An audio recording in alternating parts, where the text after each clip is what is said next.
Yeah, Mr. Senthil, could you just tell me what does Tamara mean and what was your inspiration behind such a venture? Tamara actually is a Malayalam name for lotus, Oh. and there are a lot of other meanings in different languages, and which you will find on the website and other places. But deep inside, why we call Tamara the Tamara is, Tamara is surrounded by muddy waters and slush and so on, but it keeps its purity. It has its own place in all the religions, like whether it is Jainism or Hinduism. Almost many of the goddesses sit on different color of lotus.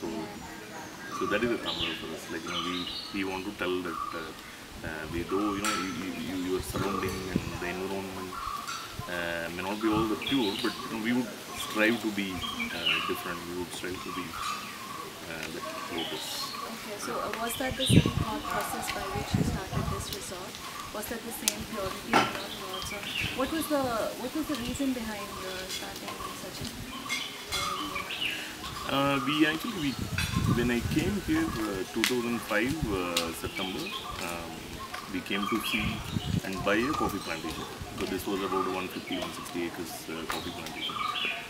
And when we saw this, it was very different from many other coffee plantations. So even within Coorg, you will find this is very different because of the terrain. Because the height difference within our own plantation is huge. It's more than 1,000 feet, I think. From the lowest point in our estate to the highest point is really a huge difference. And there are a lot of native trees. There are a lot of greenery. And this kind of a thick foliage, generally you will not see in coffee. It will be slightly spread out, the trees. So something told us that here is an opportunity to create something which is on the hospitality side and showcase it to people. So that what we came and enjoyed way back in 2005 when we came to buy this property, more and more people can come and enjoy this, because it's like taking you as close as possible to the nature. And so allowing you to enjoy. So, I mean, I've heard this resort started just 2 years back. That's right. Yeah. So, are you still in the expansive state? Are there some other things which are coming up? Yes and no, because our 30 rooms is what is getting sold now, but we have 26 more rooms. Okay. So we are waiting for the last few papers and approvals, and once they come, our 56 rooms will be sold.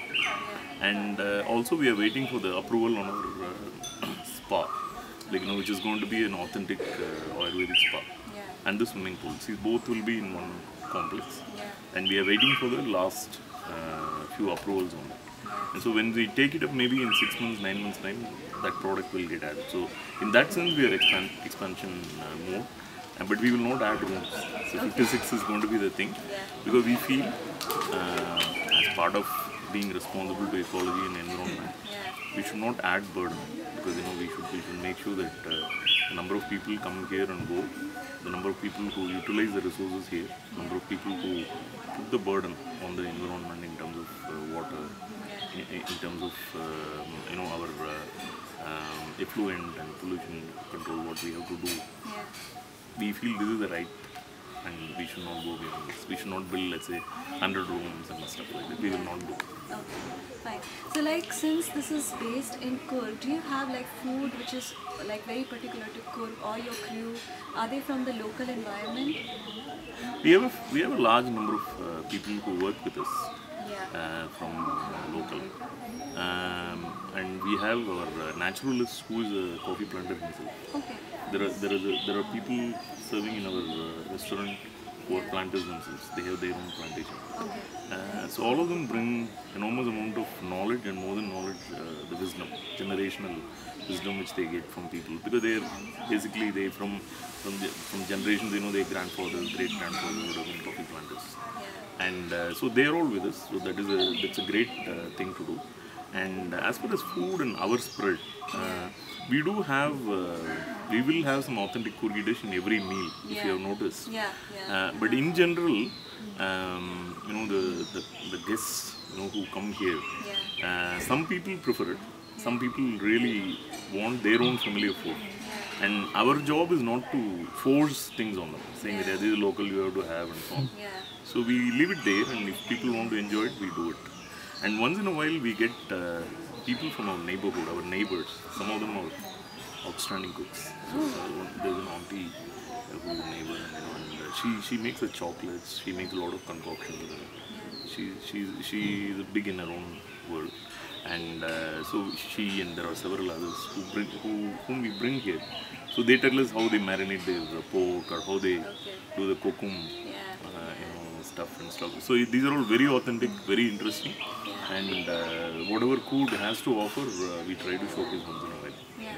So like in terms of activities, yesterday was a brilliant night, you had performances and everything. But if somebody comes during not so happening dates, do you have such kind of activities wherein you probably like some kind of a cooking class or some kind of a, if like people want to stay for a longer duration, like and they're not much into trekking.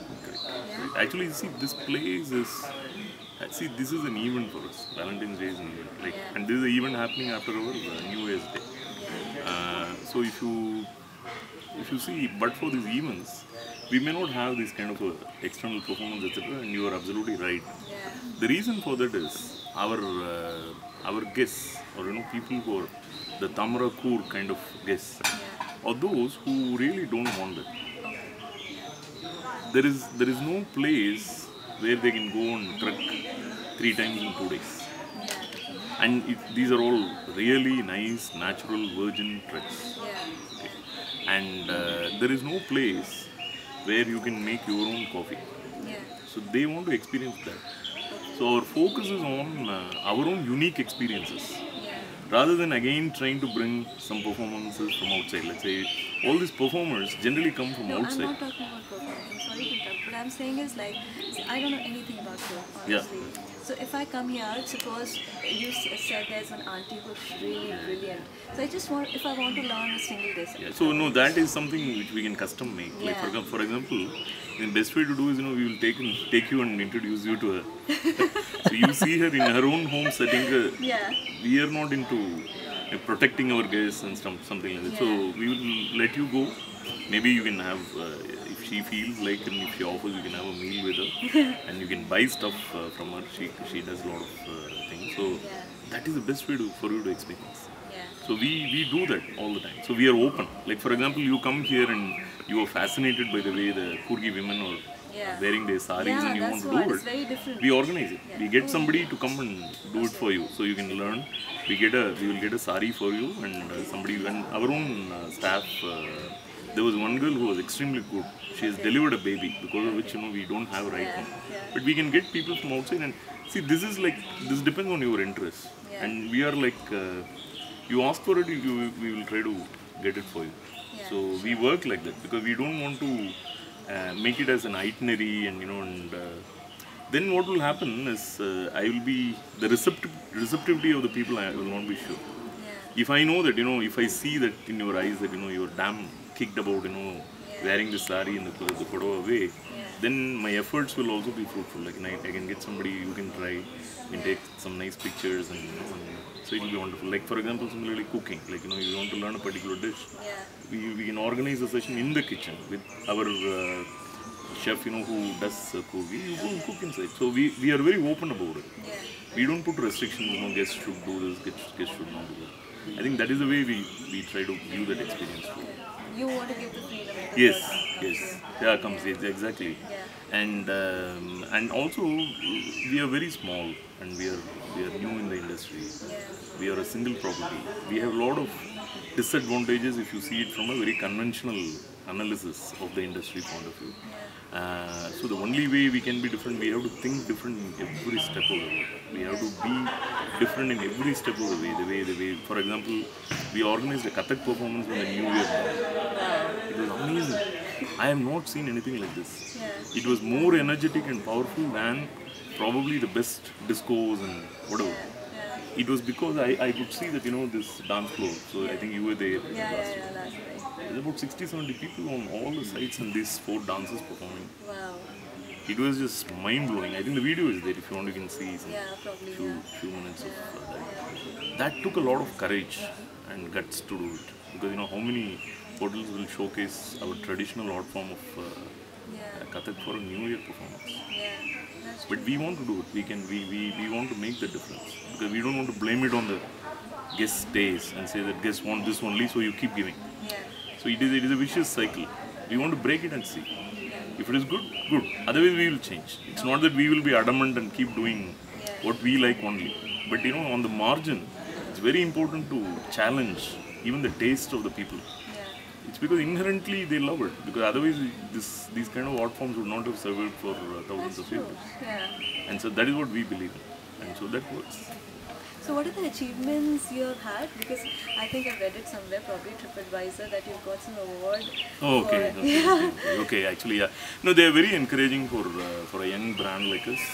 So we won many awards. I think some of the significant one is we were given the award for being the most romantic resort by CNBC TV 18, I think. And another interesting small tidbit was, I got this award from one of my seniors. That is the Chief Minister of Maharashtra, who is also from Bitspilani. Okay. So I am from Bitspilani. Okay. Very senior. He's 20-25 years senior to me. I felt good. So, yeah. So this question is a little personal. I hardly know about your background. So what is your background? I just want to know, were you working somewhere else before this? Were you always wanted to do business? Yeah, this will be a very lengthy answer, though I don't mind. But see, the thing is... if you don't want, we won't record. No, that's all right. Yeah. So I actually see, I started off as an engineer. I did my engineering from Bitspilani. I worked in Union Carbide. I worked in 5 different plants. Yeah. And then I worked in development consultant, piping engineer, thermal plant. And these are very technical, deep end of things. Yeah. And then I did my MBA from IIM Bangalore. So after that, I worked as a development financial person, which is I joined ICICI. So I used to do project finance. So I used to do large projects, small projects, medium-sized projects.